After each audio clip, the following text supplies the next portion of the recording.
Hello? Hello, is this Fluffee? Yeah. Yes, okay, first things first, Mr. Fluffee, is that a family name? So I just call No. you Fluffee? Yeah, you can just call me Fluffy. Okay. Really? All right, that seems odd, but okay. Well, Alan's my real name, but Fluffy is what people know me by. Okay, yeah, no, absolutely. So it's Craig Norris calling from CBC's Laugh Out Loud, sir, and I'm calling to congratulate you because you won our first ever Clash of Comedy. Oh, thanks. There should be a studio audience here applauding and things like that, but, Yeah. but there is not. So you're going to get a $500 gift card from Apple. All right, great. You're going to get a feature article on our website and a mention. And we're talking to you right now, so here we are.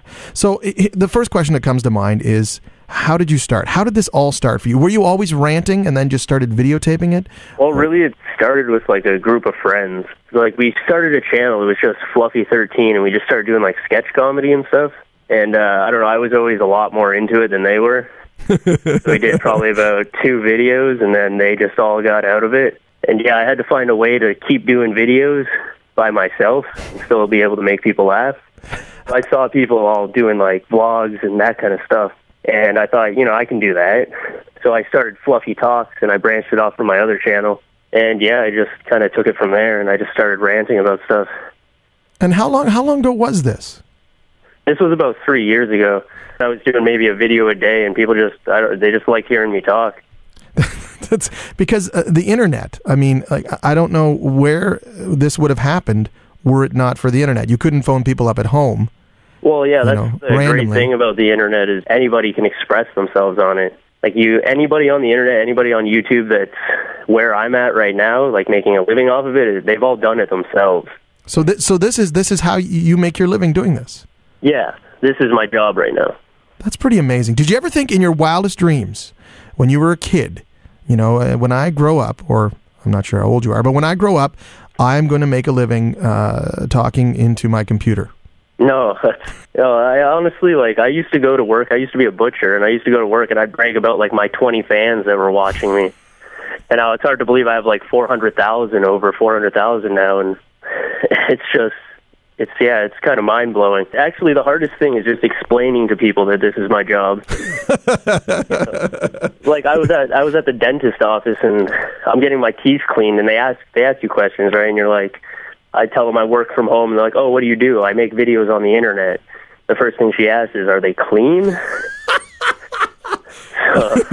Well, they're not pornographic. No, that's what my dentist office thinks now, though, is that I'm in porn. Well, that's okay, except that there's probably no good dental plan in porn. No. And the things that you choose to comment about are always sort of off the beaten track. You know what I mean? Where do you find the news stories that you comment on? Really, you just have to search on the internet, and there's so many stories like that, like a ridiculous amount of stupid people in the world. And that's pretty much what I look for. I look for just dumb people making fools of themselves. And that's, like, my favorite thing to talk about. But there'll be times when I can't find a story, and I'll go to my email, and then there's so many fans that'll be like, oh, talk about this, oh, talk about this. Crowdsourcing. Yeah, well, then there's the fans that'll, like, tell me to talk about something that's ridiculous, like a dead puppy or something. And they'll be like, yeah, it's hilarious, some girl drowned a puppy. Like, that kind of stuff I just avoid.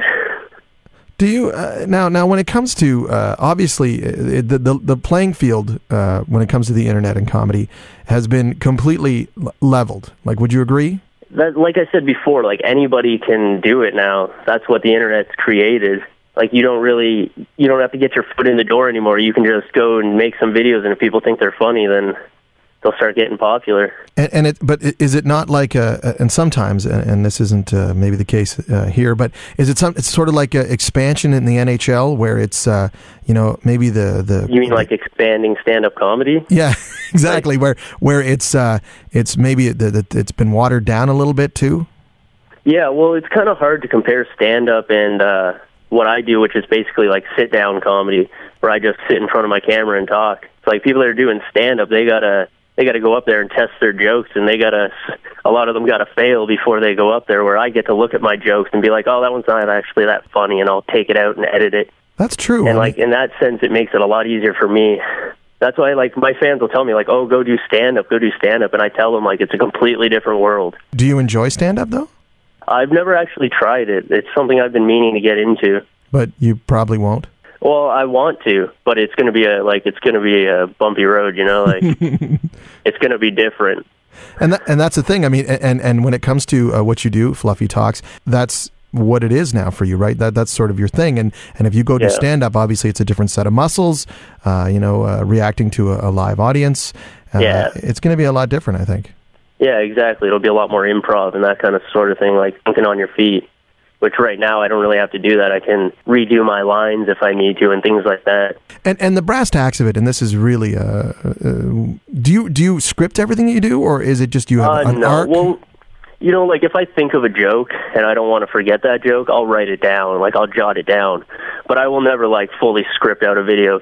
Mostly what I do is I'll read the story, and when I read the story, I usually come up with a few jokes right there, if it's a good story. So I'll write those few jokes down. That way I know I have a few solid jokes, and then I'll just go sit down and just kind of shoot the shit about it for a while. And so what's next for you? I don't know. That's kind of what I have to figure out. Because that's the kind of thing with this job is you don't really know where it's going to go.